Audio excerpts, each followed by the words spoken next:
राजस्थान में लोकसभा चुनाव का रण जोर पकड़ता जा रहा है। प्रदेश में सत्ता पर काबिज कांग्रेस ने अपना चुनावी अभियान शुरू कर दिया। गुरुवार को टोंक से शुरू किया गया कांग्रेस का प्रचार अभियान आज मारवाड़ में जनता के बीच नजर आया। मुख्यमंत्री अशोक गहलोत ने आज पीपाड़ में सभा को संबोधित किया और बीजेपी और पीएम मोदी पर निशाना साधा। वहीं डिप्टी सीएम सचिन पायलट ने भी केंद्र की भाजपा सरकार को आड़े हाथों लिया। शुरू में मोदी की मार्केटिंग करते हैं, सच्चाई से कोसों दूर बातें करते हैं, लटके झटके करते हैं बोलते हुए, आप देखते होंगे टीवी के अंदर हाथ के पूरे शरीर के, और ड्रामे हैं, एक्टिंग है, वो शूटिंग होती रहती है। अब मुझे बताओ मोदी जी भी उसी रूप में पेश आएंगे 5 साल सच्चे से कोसों दूर। सालों के अंदर राजस्थान सहित पूरे देश में एक ऐसा वातावरण बना कि भाजपा का शासन आएगा, मोदी जी प्रधानमंत्री बनेंगे तो न जाने क्या क्या करिश्मा इस राजस्थान और देश में देखने को मिलेगा। और खुद बोला उन्होंने, लंबे लंबे भाषण दिए, किसान की आमदनी हम दुगनी कर देंगे, गरीबी हटा देंगे, भ्रष्टाचार मिटा देंगे। इधर बीजेपी भी अपनी चुनावी रणनीति में कोई कसर नहीं छोड़ रही और कांग्रेस पर लगातार हमले कर रही है। भाजपा पार्टी कांग्रेस की सरकार जब से प्रदेश में आई है तभी से उस पर निशाना साध रही है। पूर्व मंत्री अरुण चतुर्वेदी ने प्रेस कॉन्फ्रेंस करके कांग्रेस सरकार पर निशाना साधा। उन्होंने कहा कि सरकार के 86 दिनों में प्रदेश में भय का माहौल है। वहीं आरक्षण को लेकर चतुर्वेदी ने कांग्रेस सरकार को आड़े हाथों लिया। नरेंद्र मोदी जी की सभा हो चुकी है, अमित शाह जी का कार्यक्रम भी इसमें हो चुके हैं, पार्टी के प्रवास भी लगातार चल रहे हैं और अपने कार्यक्रम के हिसाब से हमें कांग्रेस की नकल नहीं करनी। हम पार्टी अपने कार्यक्रम के हिसाब से विस्तृत प्रचार का पूरा कार्यक्रम बनाएगी, आपके माध्यम रखेगी और हम केवल सभा नहीं बल्कि नीचे तक का कार्यकर्ता आम लोगों से संपर्क करे और उसको केंद्र सरकार की उपलब्धि और राज्य सरकार के पीछे हमारे काम, उन दोनों को बताने की बात करें। लोकसभा चुनाव 2019 की तैयारियों और एक दूसरे पर आरोप प्रत्यारोप को लेकर दोनों ही पार्टियां अपनी रणनीति के हिसाब से काम कर रही है। इस बार जब लोकसभा चुनाव के समय कांग्रेस सत्ता में है तो चुनावी अभियान में मजबूती लाने की कोशिश कर रही है, लेकिन भाजपा पार्टी भी कांग्रेस को विभिन्न मुद्दों पर शुरू से घेरती हुई दिखाई दे रही है। ब्यूरो रिपोर्ट, जन टीवी न्यूज। जन टीवी में स्वागत आपका, मैं हूं योगेंद्र। आपने देखा जन टीवी का आज का मजमून हमारा और हम बात करेंगे राजस्थान में दोनों ही पार्टियां काफी आक्रामक है। कांग्रेस की जहां 400 सभाएं हैं लोकसभा चुनाव के दरमियान करने का ऐलान किया है, उसमें अविनाश पांडे, अशोक गहलोत और सचिन पायलट सहित अन्य नेताओं की सभाएं शुरू हो चुकी हैं, लगातार सभाएं हो रही। और बात अगर बीजेपी की करें तो बीजेपी राजस्थान में प्रतिपक्ष की भूमिका में है, लेकिन आम चुनाव है, शासकीय दल की पार्टी है, देश में बीजेपी का शासन है। ऐसे में प्रदेश सरकार पे काफी आक्रामकता दिखाई जा रही है। लगातार कोई ना कोई नेता प्रेस ब्रीफिंग के जरिए किसी एक मुद्दे को लेकर के सरकार को घेरने का काम कर रहे हैं। एक तरफ जहां अशोक गहलोत, अविनाश पांडे, सचिन पायलट कह रहे हैं कि 2014 में बड़े बड़े सपने दिखाए गए, लोगों को गुमराह किया गया और वोट बटोरने में काफी माहिर रहे और ये जुमले आज तक पूरे हो नहीं पाए। अशोक गहलोत को भी आपने भी सुना। तो दूसरी तरफ बीजेपी लगातार कह रही है कि 86 दिन की गवर्नमेंट है, इसमें अराजकता और भय का माहौल बन गया है, किसानों को वो डिलीवर नहीं हो पाया जिसके वो हकदार हैं, आम जन को वो सुविधाएं नहीं मिल पा रही जो केंद्र सरकार के पैसे के जरिए राज्य सरकार को उपलब्ध करानी थी। खैर चलिए, लोकसभा का चुनाव है, चीजें सब ऐसे ही चलती रहेंगी। कौन सही है कौन गलत है ये जनता को फैसला करना है और पिटारे से क्या निकलेगा इसका इंतजार 23 मई तक करना होगा। हमारे साथ इस वक्त भाजपा से आंचल अवाना जी है, कांग्रेस से आरसी चौधरी साहब हैं और वरिष्ठ पत्रकार श्याम सुंदर शर्मा साहब हमारे साथ जुड़ रहे हैं। आंचल जी, आपके पास आना चाहूंगा मैं। चुनाव अगर हम देखें, कई बार इस बात को लेकर के हम बात कर चुके हैं, मुद्दों से दाएं बाएं जाता है। मुद्दा इस वजह से कह रहा हूं मैं कि अगर मैंने कुछ किया है तो मुझे मेरे प्रोडक्ट की चर्चा करनी चाहिए। मैं दूसरे से तुलना कर रहा हूं, लेकिन अपनी बात को बहुत ज्यादा महत्व नहीं दे रहा। अगर कांग्रेस को अपनी बात कहनी है कि हमने अगर कुछ किया है, 55 साल बनाम 55 महीने की बात की जा रही है, तो वो 2014 के इलेक्शन को याद दिलाती है। क्या वास्तव में मुद्दा कुछ यही होना चाहिए कि आप हमें कमजोर करें, हम आपको कमजोर करेंगे? देखिए, मैं ये कहना चाहूंगी योगेंद्र जी, सबसे बड़ा मुद्दा अभी हमारे ऊपर जो ये चल रहा है, हमारा भारत देश अभी विकट जो परिस्थितियों से जूझ रहा है। पुलवामा का हमला घटना आपको याद होगी, लेकिन अभी जो परिस्थिति है, जो देश के सामने परिस्थितियां उभर के आई है, इसमें हमारे लिए भारतीय जनता पार्टी के लिए सबसे बड़ा मुद्दा जो उभर कर आया, हमारे लिए राष्ट्र हित की रक्षा करना है और हमें 133 करोड़ भारतीयों की रक्षा करनी है। ये मुद्दा हमारे लिए सबसे बड़ा है, क्योंकि हमारे जो प्रधानमंत्री नरेंद्र जी मोदी हैं, उनका सबसे बड़ा लक्ष्य यही है कि किस तरह से आतंकियों को समाप्त किया जाए, किस तरह से समाज के कंटकों को, जो आतंक को शरण दे रहे हैं, उन लोगों का खात्मा किया जाए। तो हमारे लिए जो सबसे बड़ा मुद्दा है अभी राष्ट्र को लेकर है, हमें इन स्थितियों से राष्ट्र को उभारना पड़ेगा, क्योंकि हम चाहते हैं हमारा राष्ट्र एक ऐसा विकसित देश बने जहां ये चीजें हो कि ये आतंक हर जगह से समाप्त हो जाए, भ्रष्टाचार, बेरोजगारी, जो भी चीज है। क्योंकि जो अभी प्रदेश में जो अभी सरकार है, आप जानते हो कि 86 दिनों में बहुत जनता त्रस्त हो चुकी है और जनता अपना फैसला मान चुकी है। हमारे कहने से, आपके कहने से कुछ नहीं होने वाला है, क्योंकि जनता अब निर्धारित कर चुकी है कि राष्ट्र हित में कौन किसके लिए सर्वोपरि है और राष्ट्र किसके हाथों में सुरक्षित है, देश का भविष्य किनके हाथों में सुरक्षित है, ये सभी जनता सुनिश्चित कर चुकी है। अब देखने का वादा ये है कि आप आगे किसकी सरकार बनाए। तो मैं यहाँ पर बैठ के आपको ये बिल्कुल विश्वास दिलाती हूँ कि भारतीय जनता पार्टी अपनी सरकार पुनः मोदी जी के नेतृत्व में खड़ी कर रही है, क्योंकि हमें देश के लिए वो नेता, वो प्रधान सेवक चाहिए। बात राजस्थान के परिप्रेक्ष्य में एक राष्ट्रवाद की जो बात की जा रही है कि राष्ट्र का ख्याल हमें सर्वोपरि है, कोई एक उदाहरण बताया जा सकता है कि कोई पार्टी राष्ट्र को खारिज कर रही हो और खुद का हित पहले करना चाहती हो? देखिए, मैं तो ये कहना चाहती हूँ कि सब अपनी जो अभी राजस्थान में जिनकी सरकार है, कांग्रेस की सरकार अभी सत्ता में है, तो मैं चाह रही हूँ कि भ्रष्टाचार इनके नस नस में इतनी कूट के भरी है कि ये अपनी ही जेबें भरने में लगे रहते हैं। राष्ट्र का तो ये बिल्कुल समाज को ये पंगु बना चुके हैं। अब समाज को खड़ा कैसे करना है? आचार्य जी, 86 डेज में कैसे पता लगा कि करप्शन में डूबी हुई है सरकार? 86 दिन में अभी तो कुछ बात ही बात नहीं है। आप देखिए, तबादलों की बिल्कुल ये चलती जा रही है, तबादले खुलेआम होते जा रहे हैं। आप देखिए, बड़े बड़े अधिकारियां जिनके तबादले पहले से हो चुके हैं, कोई तो 2 दिन रह के चौथे दिन फिर से तबादला हो रहा है। क्यों हो रहा है? क्या गहलोत सरकार के पास में सिर्फ तबादलों के पास और कोई चीज शेष नहीं बची है? सिर्फ लेकिन आचार्य जी, पहली मर्तबा नहीं हो रहा। मैं पिछली लिस्ट को भी आपको दे सकता हूं कि कितने ऐसे तबादले हैं, आईएएस हो, चाहे आरएएस हो, चाहे आईपीएस हो, आरपीएस हो, हुए 1 वीक में फिर बदल दिए गए। तो ये तो देखिए, सरकारों को तय करना चाहिए कि वास्तव में पहले तो क्यों किया था और फिर क्या वास्तव में इसको रखना है, इसके बिना का काम नहीं चलेगा। एक व्यक्ति के 4 बार तबादले हो। सरकार से कहना चाहूंगी कि अभी आप सत्ता में हैं, आपने जो भी वादे जनता से किए, जो भी पूरे होने चाहिए, जो भी आपने जनता को आश्वासन दिए, जो भी जनता ने आपके द्वारा, आपने खुद ने जो जनता से कह के जो वोट मांगे, क्या आपने उन परिवेशों में अपने आप को स्थापित किया है? क्या आपने जनता से किए हुए वादे चौधरी जी से जवाब दिलवा देता हूं। सरकार जो सत्ता में है, चौधरी जी से मैं जवाब दिलवा देता हूं। जवाब दे चौधरी साहब, बीजेपी का साफ एजेंडा है कि राष्ट्र जिस तरह की विकट स्थितियों से भी गुजर रहा है, जूझ रहा है, उसे स्थापित करना, उससे बाहर निकालना, बीजेपी सर्वोपरि यही एक जो मकसद है वो।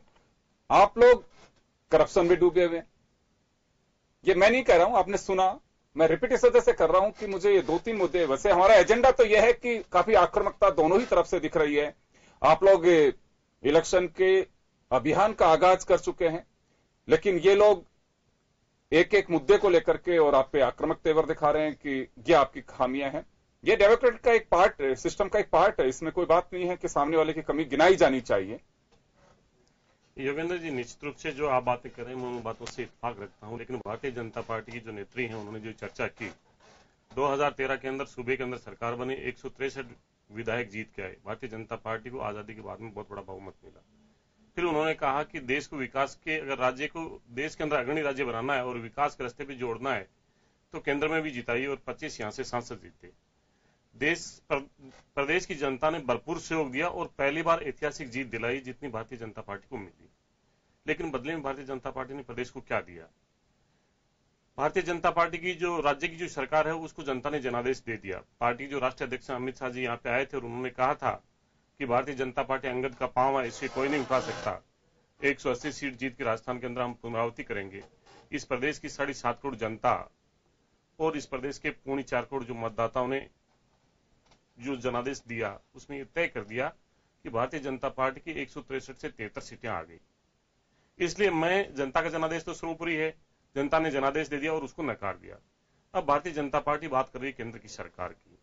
इस राज्य की जनता ने 25 सांसद जिता के दिए, जीतने के बाद में इस राज्य को क्या मिला ये भारतीय जनता पार्टी को बताना चाहिए। राजस्थान के हमने 7.5 करोड़ जनता के लिए केंद्र की तरफ से ये योजनाएं लेके आए। अगर ये कहते तो निश्चित रूप से प्रदेश के अंदर इन्हें वोट मांगने का हक होता।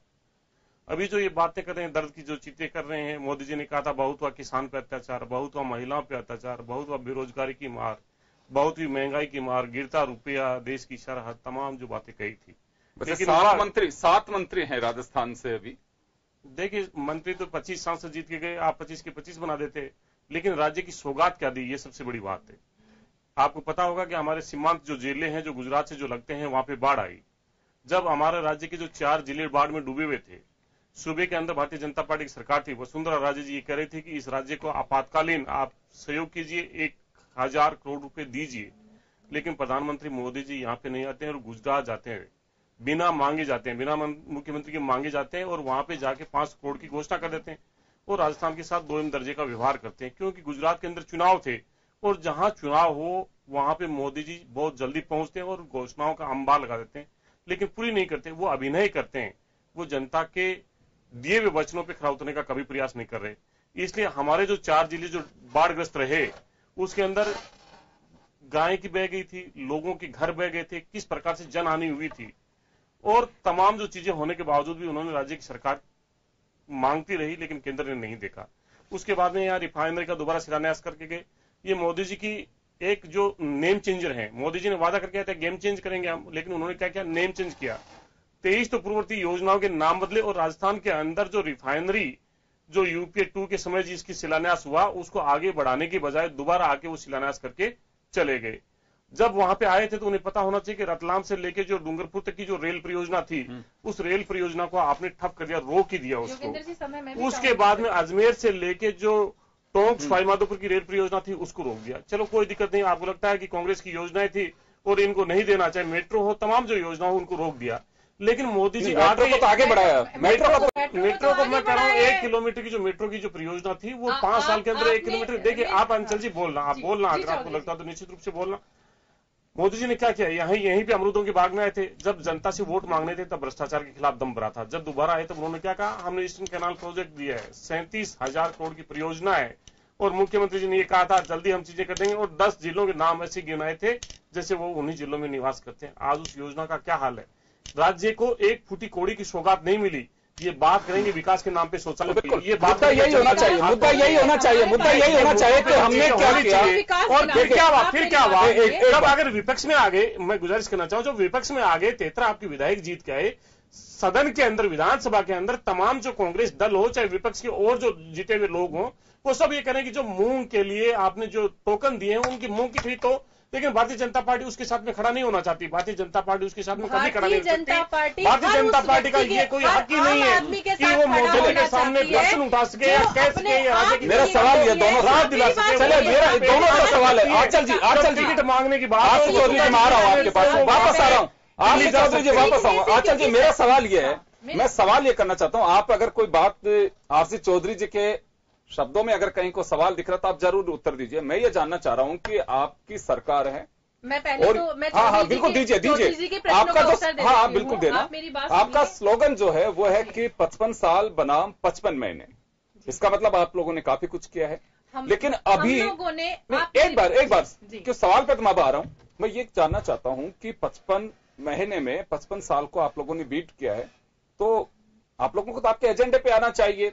अभी भी आप लोग मुद्दा लेते हैं कि कांग्रेस के सरकार के वक्त ये हुआ, कांग्रेस के सरकार के वक्त वो हुआ, तो बीजेपी के एजेंडे में कांग्रेस का कार्यकाल है या अपनी उपलब्धियां, ये बताइए। योगेंद्र जी मेरी बात सुनिए, भ्रष्टाचार में जब पूरी तरह से ही 70 साल से ये लिप्त हैं, तो उस 70 साल को हम 5 साल से कैसे उजागर कर सकते हैं? ये तो उन लोगों को बुरा लग रहा है जिन लोगों पर आप मेरी बात सुनिएगा, मैंने आपको समय दिया था। उंगली तो उठा सकते हैं, उंगली उठा वो अधिकार तो दे दीजिए। लेकिन मुझे बात बताइए कि आज मेरा प्रधान सेवक कांग्रेसियों को चोर लग रहा है, क्योंकि राष्ट्रीय अध्यक्ष राहुल गांधी जी के ये बयान है कि आपका प्रधान सेवक चोर है। तो चोर आप इसलिए कह रहे हैं क्योंकि आप स्वयं चोर हैं, आपके ऊपर आरोप है, आप जमानत पर रिहा फिर रहे हैं। और रही बात आपके, मेरी बात पूरी नहीं हुई है, आप पूरी कर लेना, मेरा लेकिन सवाल का जवाब नहीं आ रहा अभी। राजस्थान के मुद्दों की इन्होंने बात छेड़ी थी कि आपने सौगात क्या दी। मैं आपको सौगात बता देती हूँ, उज्ज्वला योजना, जिससे लाखों करोड़ों लोगों को ये फायदा मिला है। आयुष्मान भारत की योजना। रही बात शौचालय की, तो आप मुझे ये बताइए, आप कह रहे हैं कि शौचालय निर्माण को ये सबसे पहले बताते हैं, तो हम क्यों नहीं उठाए इस बात को? क्या आप ये बताइए, हमारी बहन और बेटी जब बाहर जाके शौचालय जाती थी, वो ज्यादा उचित था या फिर मोदी जी ने, हमारे प्रधान सेवक ने जो उपलब्धियां हमें दी?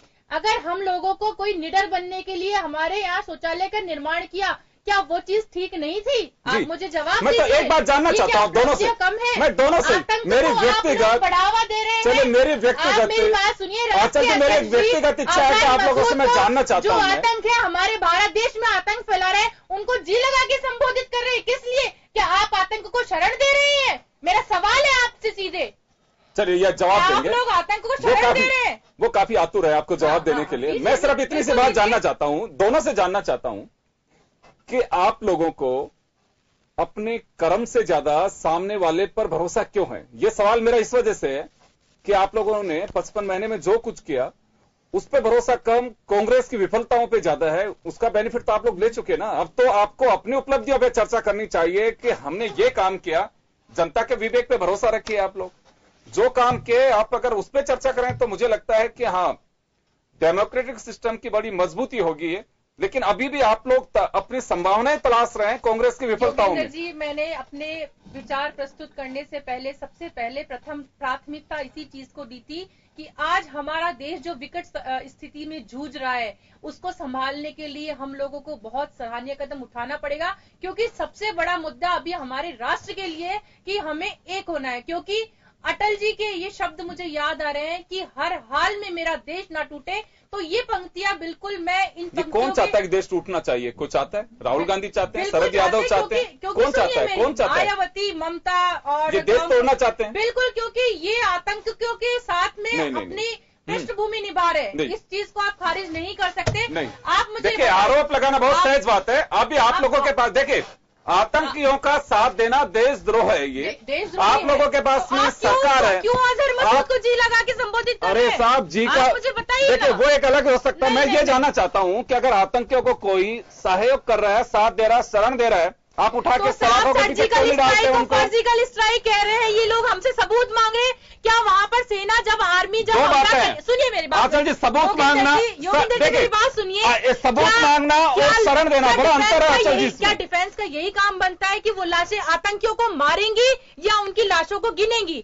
हमारे लिए सबसे बड़ी बात है कि आतंक का खात्मा हो रहा है। अब वो चाहे 1 मरे, 2 मरे, 4 मरे, 5 मरे या 500 मरे, आतंकी तो खत्म हो रहा है। अब आप जवाब चाहती हैं? अब जवाब आरसी चौधरी जी देंगे आपको। सुन लीजिए आरसी जी, आप इनको तो जवाब दीजिए। मेरा एक छोटा सा सवाल है कि अपने मुद्दों से दूसरे के यहाँ पे, मतलब हमारे यहाँ क्या हो रहा है उसका ध्यान कम, पड़ोसी का ज्यादा रखा जा रहा है अभी राजनीति के अंदर। ये देख रहे हैं हम। योगेंद्र जी, सबसे पहले तो मैं ये कहना चाह रहा हूं कि देश की जनता देख रही है और देश की जनता ने जुमलेबाजों को पकड़ लिया और देख लिया है। आज जो बीजेपी की जो प्रवक्ता हैं वो जो बातें कर रही हैं, 5 साल के अंदर राज्य को क्या सौगात मिली उस पर नहीं, ये सिर्फ राष्ट्रवाद की चर्चा करना चाहते हैं। मैं चौधरी जी आपको एक बात सुन लीजिए,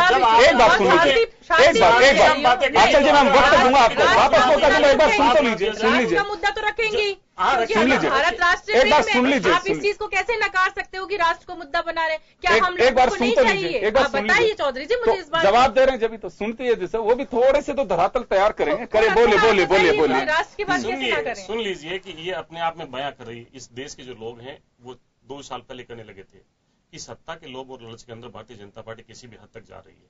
आज ये 40 सैनिकों की शहादत के पीछे खड़े होके और सत्ता में वापसी चाहते हैं, ये देश माफ नहीं करने वाला है। देश जानता है इस देश के अंदर 1947 के अंदर युद्ध हुआ, इस देश के अंदर 65 में युद्ध हुआ, इस देश के अंदर 71 में युद्ध हुआ और इस देश की सेना ने बहुत बड़ा जवाब दिया।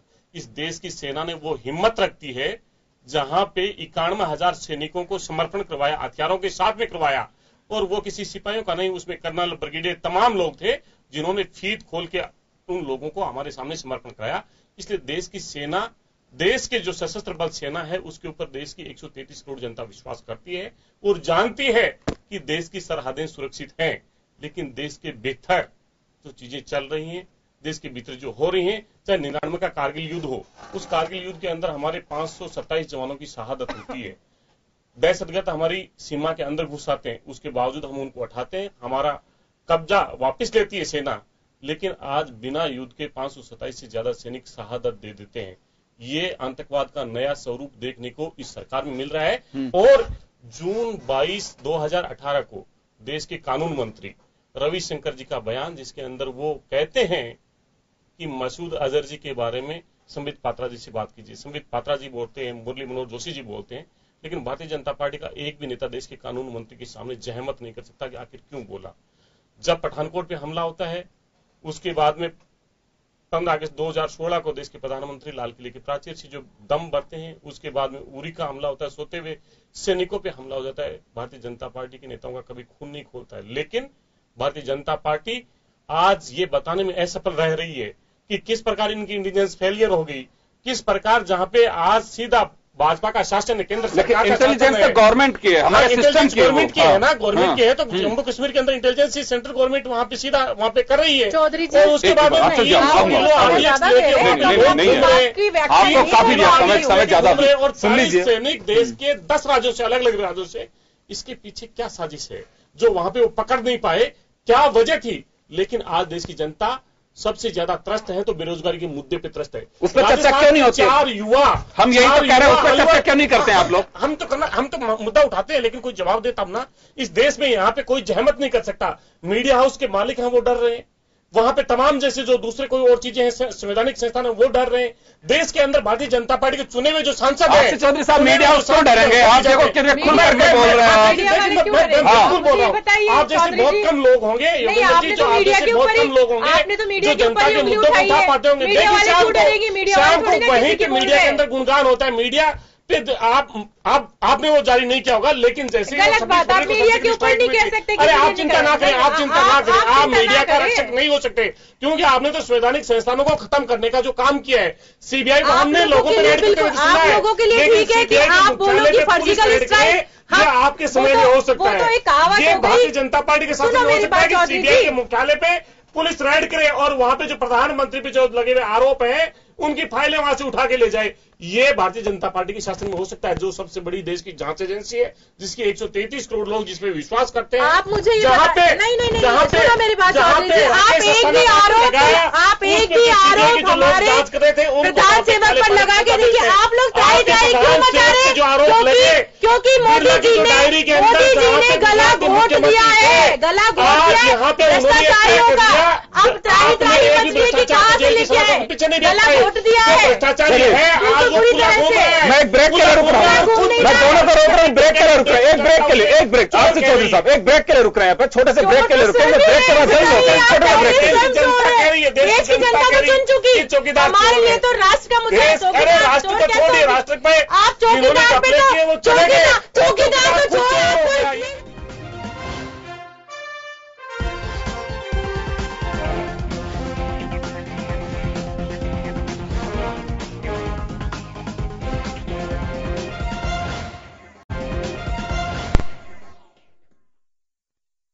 आपका स्वागत है, आप देख रहे हैं खास खबर। हम बात कर रहे हैं राजस्थान में चुनावी उबाल की।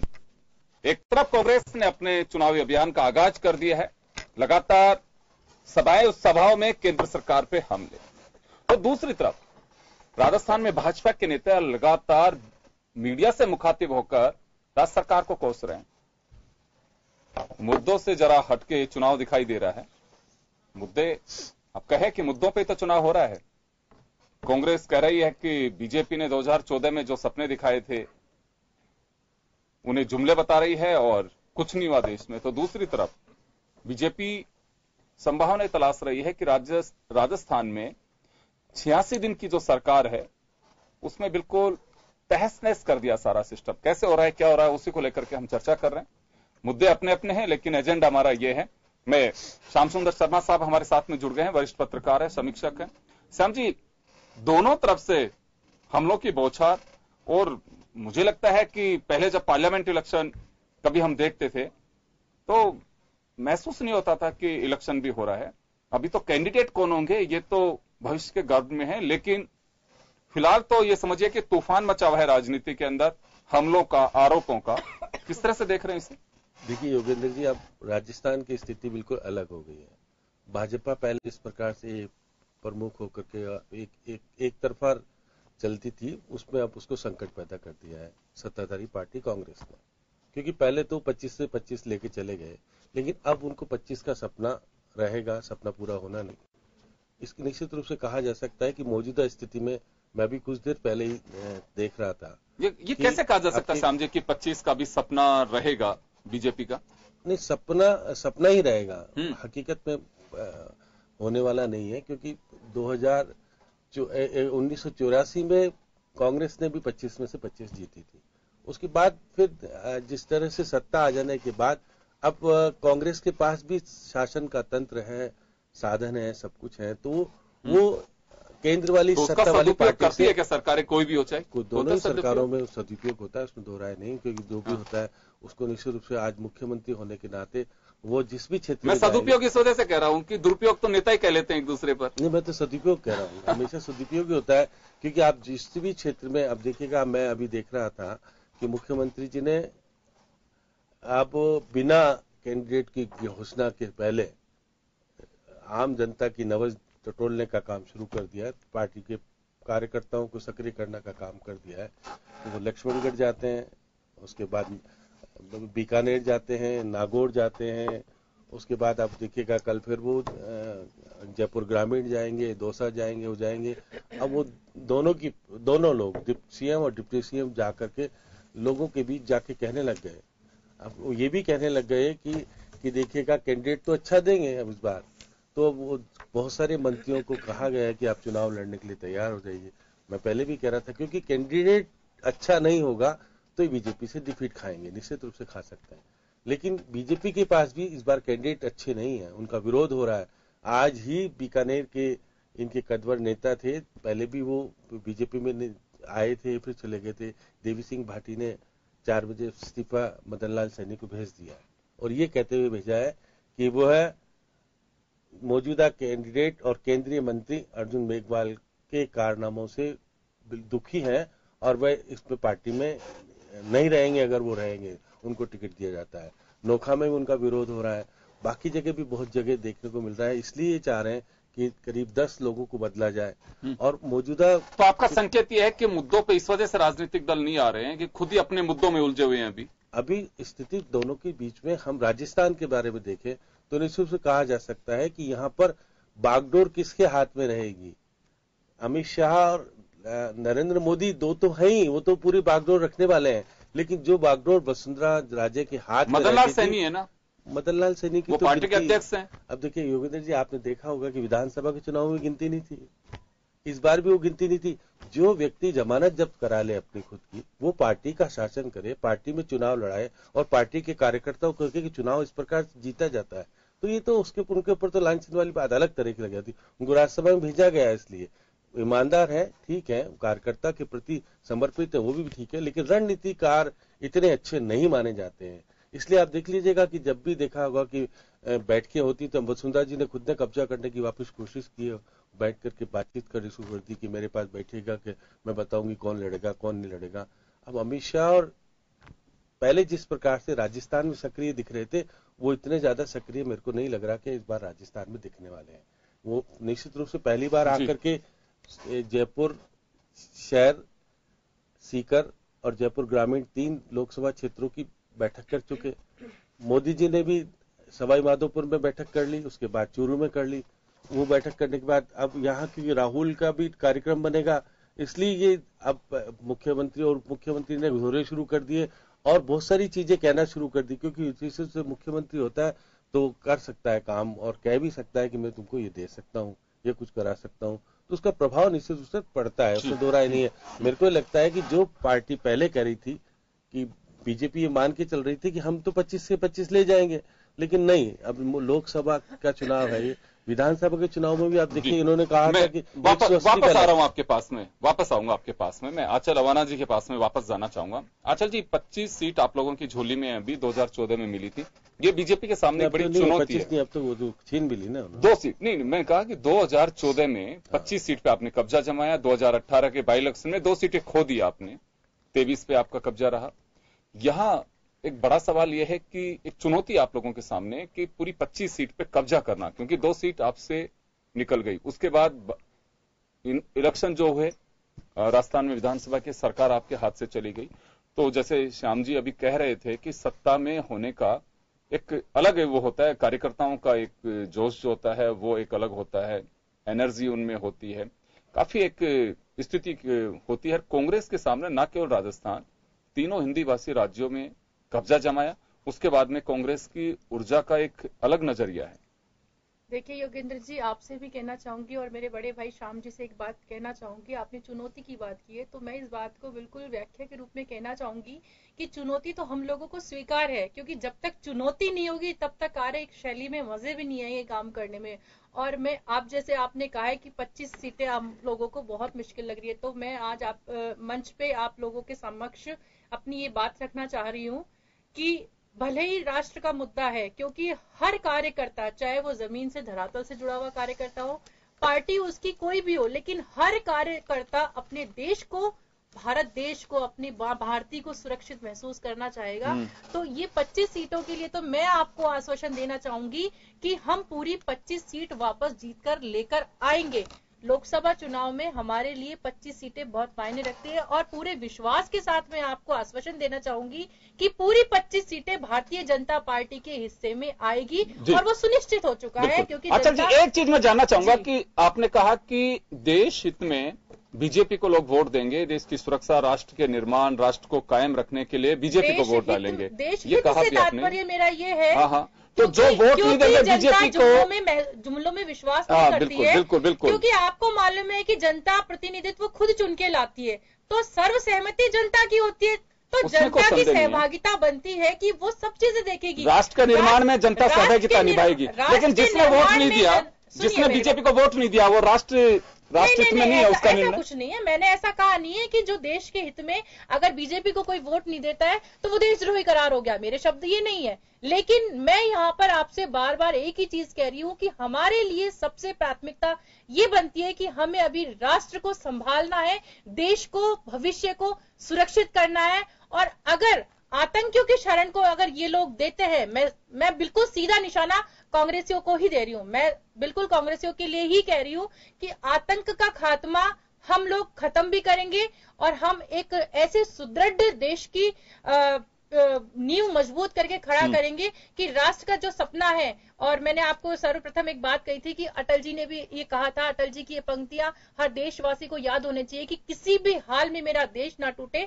और यही सपने को साकार करते हुए प्रधानमंत्री नरेंद्र मोदी जी के नेतृत्व में हम फिर से अपनी सरकार बनाएंगे। बिल्कुल अटल जी, आपको संदेह नहीं होना चाहिए, मेरे ख्याल में आपको बिल्कुल संदेह नहीं होना चाहिए। हर युवक युवती देश का नागरिक, देशभक्त है, बिल्कुल। उसके वक्ती पे हमें कोई शक नहीं करना चाहिए। संदेह नहीं है मेरा ये बिल्कुल भी वो नहीं है, ना मैंने अपने शब्दों में कहा कि लेकिन 25 सीट का मेरा जो सवाल था कि आपके सामने एक बड़ी चुनौती है, 25 सीट चुनौती तो स्वीकार करना कर रहे हैं आप, स्वीकार, लेकिन मैं वही कहना चाह रहा हूँ कि श्याम सुंदर शर्मा साहब ने अपने तरीके, देखिए श्याम सुंदर शर्मा साहब ने अपने तरीके से नहीं कही, ये एक्सप्लेन कर रहे हैं कि 2014 में आपके खाते में 25 सीट थी, उसके बाद में बाई इलेक्शन हुआ। एक बात सुनिए, बाई इलेक्शन हुआ 2018 के अंदर, 2 सीट आपके खाते से निकल गई, और जबकि वो 2 सीट बाकायदा दोनों कैंडिडेट्स के दिवंगत होने के बाद एक जो जनरल ये देखा जाता है कि उसमें एक सिंपैथी गेन भी की जाती है, सिंपैथी होती, लेकिन नहीं हुआ। और उसका रिफ्लेक्शन मीडिया ने कई बार बताया बीजेपी को कि ये एक अलार्मिंग स्टेज है, आप सत्ता खो सकते हैं। विधानसभा में वही हुआ, तो ये कैसे मान सकते हैं कि हम लोग 25 की 25 सीट जीतेंगे? राष्ट्र निर्माण, राष्ट्रभक्ति एक देखिए स्लोगन का आधार हो सकता है, लेकिन मतदाता का आधार नहीं है ये। मतदाता का ये आधार सपने जरूर सपने जरूर हो सकते हैं आपके। ये लोकतंत्र है। आप ये हमेशा कहते हैं 25 में से 25 जीतेंगे। आपने 180 का वादा किया। आपने इस बात का काम राजस्थान को क्या दे दिया अलग से? आपने आप प्रधानमंत्री से राजस्थान पूछेगा कि आपने 5 साल तक शासन किया, 3.5 साल तक तो आपके आपस में समन्वय नहीं बना। उसके बाद राजस्थान को मिला क्या? ये कह देने से मात्र काम नहीं चलेगा। अब शासन आपका रहा नहीं, ये कहने से काम थोड़ी चलेगा।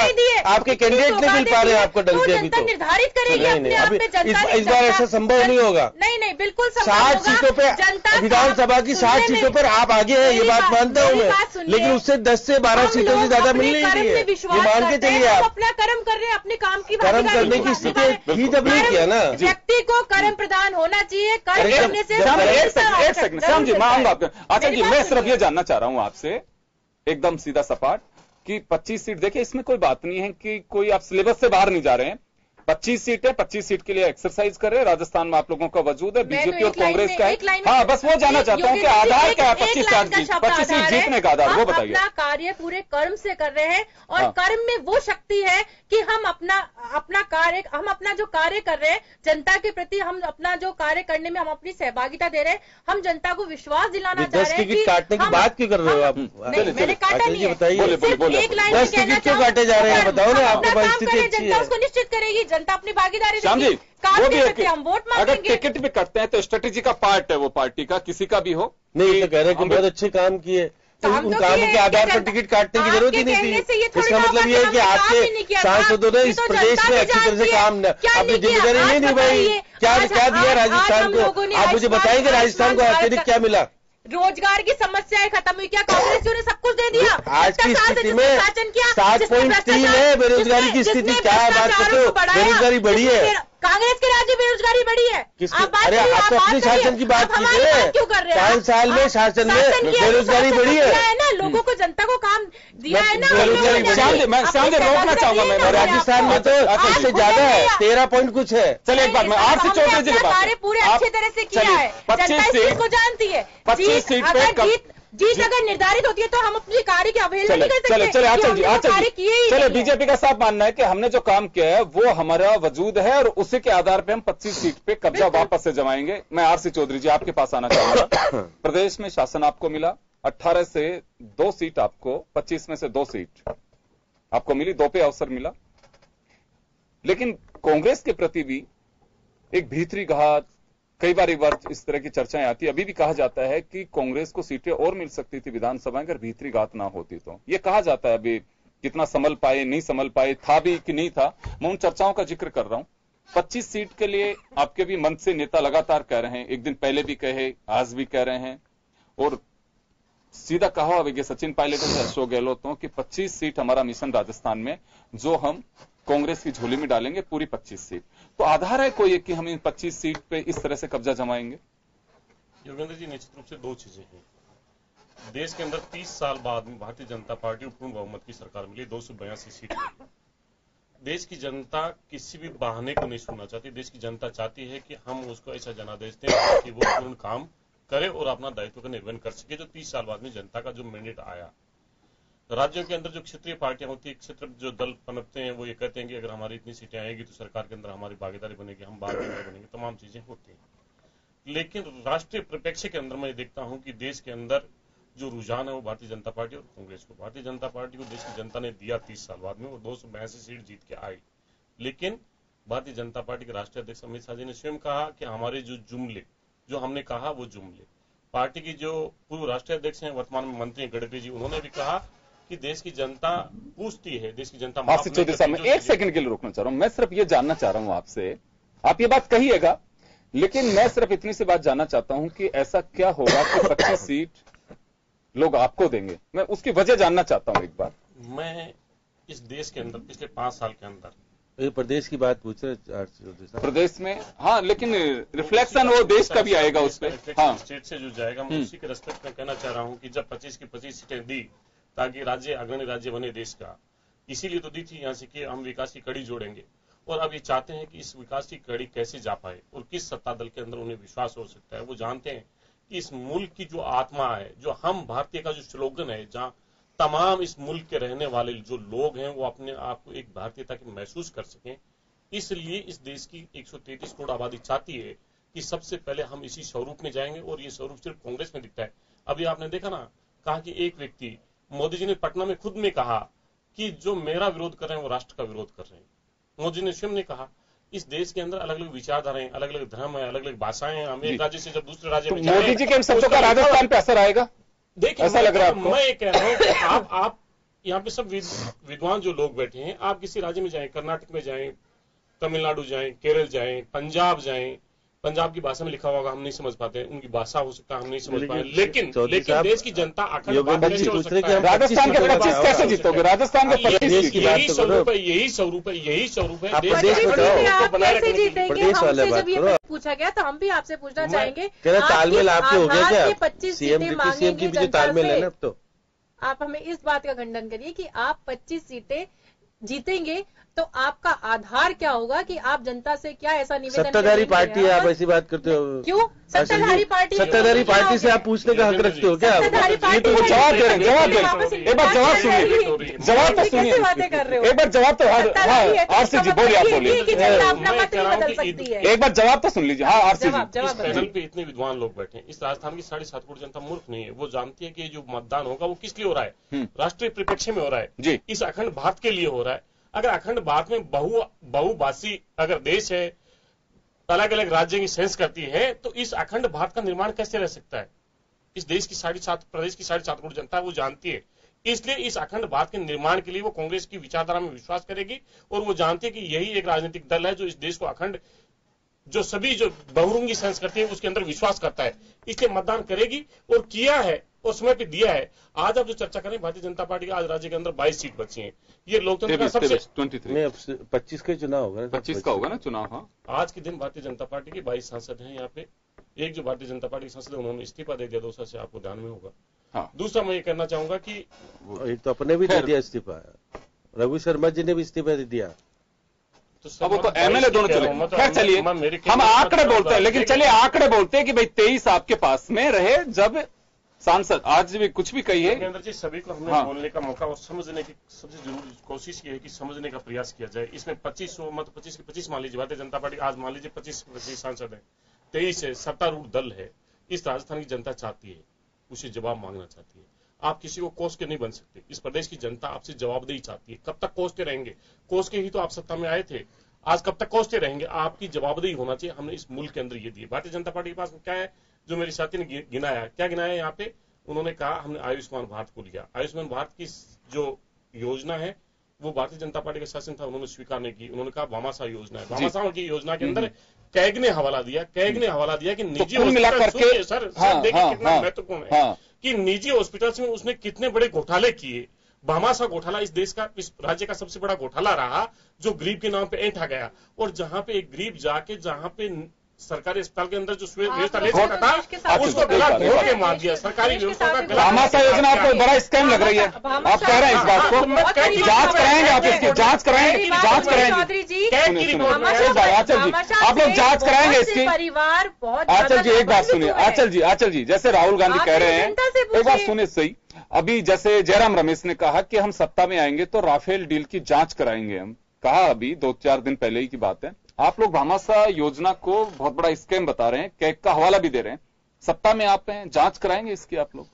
कैग ने जो हवाला दिया है निश्चित रूप से उसकी जांच होगी। जहां हॉस्पिटल्स हैं उन हॉस्पिटल्स पे पेनल्टी का इसमें प्रावधान है, वो प्रावधान उसके अंदर लगेगा। इसकी जांच का दायरा यही है कि जिन हॉस्पिटल्स ने जो फर्जी जो बिल्स उठाए हैं उनके ऊपर जो पेनल्टी का दायरा है वो करेगी। लेकिन इस प्रदेश के अंदर जो कांग्रेस की किस मुद्दे को जो लेके, हेल्थ को लेके, राइट टू हेल्थ एक कानून के तौर पे, अधिकार के तौर पे, हम इस प्रदेश की 7.5 करोड़ जनता को ये अधिकार देंगे कि उसकी स्वास्थ्य की जिम्मेदारी सरकार की है। ये हम जिम्मेदारी देंगे। इस एक गारंटेड बिल लेके आ रहे हैं कि हम आपके स्वास्थ्य की रक्षा करेंगे। ऐसा बिल इस राज्य की सरकार की है सोच, जो इस ड्राफ्ट पे काम करना शुरू कर दिया। मैं चलिए आप लोगों के पास आऊंगा। मैं एक बार श्याम जी के पास जाना चाहूंगा। श्याम जी, मिशन 25 है लेकिन धरातल कमजोर है। ये इस वजह से कह रहा हूं कि आज को ताल ठोक के अपना आधार नहीं बता सकता कि हम इस आधार पे ये 25 चेहरे हैं और इसके आधार पे बिल्कुल आज हम सामने वाले को क्लीन बाउंड करेंगे और पिच पे हमारा कब्जा होगा। ये आपको लग रहा है? देखिए योगेंद्र जी, राजस्थान का जिस प्रकार की स्थिति मौजूदा बनी हुई है, इसमें मैं अभी आचार्य जी से सुन रहा था, हम 25 की 25 इनकी तो सांसद पहले ही कूद गए। आचार्य जी आप कोर्ट मत करें, दोनों तरफ से दावा है ये। दौसा के सांसद थे हरीश मीणा, वो तो इनको दगा देके चले गए। अब ये कह रहे हैं कि 25 की 25 जीतेंगे।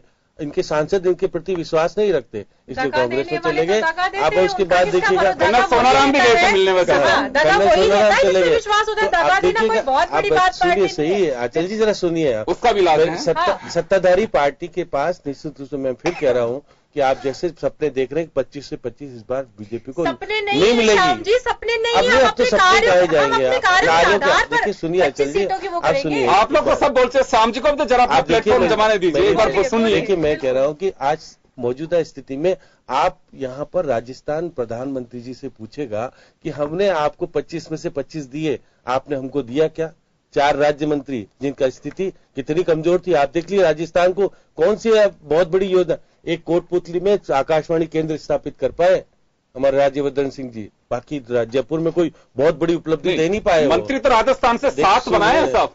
अरे 7 क्या मंत्री हैं आप देखिए, 5 आपके लोकसभा के और 2 मिस्टर अल्फांसो आपके राजस्थान के हैं। अल्फांसो ने दिया क्या आपको? हाँ, वो बात एक अलग है। विजय गोयल आपके कोटे चले गए, विजय गोयल आपके कोटे में राजस्थान में वो बोलते क्या है, राजस्थान से मुझे क्या लेना देना, राज्यसभा की सीट यहां से लेके जाते, लेकिन अल्फांसो तो कहते थे हम कुछ देंगे, लेकिन राजस्थान को मिला क्या? शपथ तो 10 लोगों की हुई है राजस्थान के खाते में, मिला क्या राजस्थान को? आप देखिएगा वेंकैया नायडू ने कुछ दिया यहाँ पर, मैं मानता हूँ उस व्यक्ति ने दिया और बहुत कुछ करके गए, लेकिन हमारे राजस्थान ने जो कुछ दिया सत्ताधारी पार्टी को, केंद्र को, हमको उसके अनुरूप मिला नहीं। इसलिए अब आने वाले शासन में लोग वो पूछेंगे, और कांग्रेस इस बात का प्रचारित करने में पता नहीं क्यों पीछे रह पा रही है, वो नहीं बोल पा रहे। केवल प्रधानमंत्री जी के ऊपर तो आरोप मुख्यमंत्री जी लगा रहे हैं कि एक्टिंग करते हैं और वो बोलते हैं और सारी बातें कर रहे हैं, लेकिन वो अभी तक नहीं कह पा रहे कि राजस्थान के साथ किस प्रकार से भेदभाव किया, कितना पैसा हमारा 11,000 करोड़ केंद्र में बाकी है, दिया नहीं। वो तो आप देखिएगा केवल डिपार्टमेंट्स का पैसा है, अभी तो योजनाओं का पैसा एक अलग है। देखिएगा कि आप अगर हमारी स्थिति केंद्र ने ये करके रखी 5 साल में, 3 साल तक आपस में तालमेल होकर बातचीत नहीं होती थी, उसका असर पड़ेगा क्या? कोई 100% पड़ेगा ना। आज आप देखिएगा वसुंधरा जी पहले वाली स्थिति में नहीं है, राष्ट्रीय उपाध्यक्ष होने के नाते उनको पार्टी के कार्यालय से बाहर कर दिया, उनका ऑफिस खाली करा लिया गया। अब उनसे पहली स्थिति नहीं है, पहले जैसे जाती थी वो रौब द्रुतो नहीं रहते हैं। अब ओम प्रकाश माथुर नहीं, वो तो देखिए सीएम रहेगी तो रुतबा अलग होता है, सीएम हटने के बाद में थोड़ा सा अलग होता है। तो इसलिए मैं कह रहा हूँ कि आपकी 25 सीट आने वाली नहीं है, इस बार नहीं आएगी। आप मान के चलिएगा, मैं मान के चल रहा हूँ तो भविष्य के अर्थ में। हाँ, मैं बिल्कुल मान के चल रहा हूँ। यहाँ के कांग्रेस की स्थिति, हमारा कर्म क्या बनता है? मैं कह रहा कर्म ये कहता है, मैं ये कह रहा हूँ कि राजस्थान के साथ न्याय नहीं हुआ। केंद्र सरकार को जितना हमने 25 से दिए उस हिसाब से हमको मिला नहीं यहाँ पर। आज भी हमारी जो 35,000 करोड़ की योजना है उसके ऊपर आपने अभी तक उसके ऊपर दिशा निर्देश प्रधानमंत्री जी ने कहा नहीं कि हमने सैंक्शन कर दी है। चलिए समय का अभाव ना चाहूंगा, मैं रोकना चाहूंगा।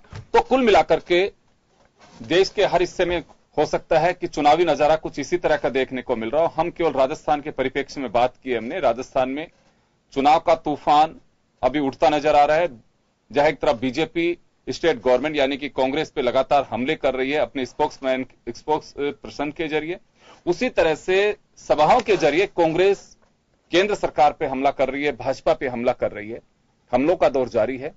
राजस्थान में दूसरी पार्टियां भी अपना रंग जमाएंगी, लेकिन यहां सीधा बीजेपी और कांग्रेस के बीच ही टकराव है, उनके बीच ही टक्कर रहती है, उनके बीच ही चुनावी जंग जमनी है। तो इस लिहाज से हम कह सकते हैं कि रंग दोनों तरफ से जमना शुरू हुआ है। हालांकि प्रत्याशी कौन होंगे ये नहीं कहा जा सकता, लेकिन पार्टियां अपनी जाजम अभी फिलहाल अपने लिए बिछा रही है। अभी जाजम पे कितना हिस्सा किसका होगा ये देखने वाली बात होगी। जैसे जैसे समय नजदीक आएगा ये तलखी, तीखापन, आक्रामकता और दिखाई देगी। बहुत बहुत शुक्रिया आप सभी का। खास खबर में से आज इतना ही। दीजिए इजाजत, नमस्कार।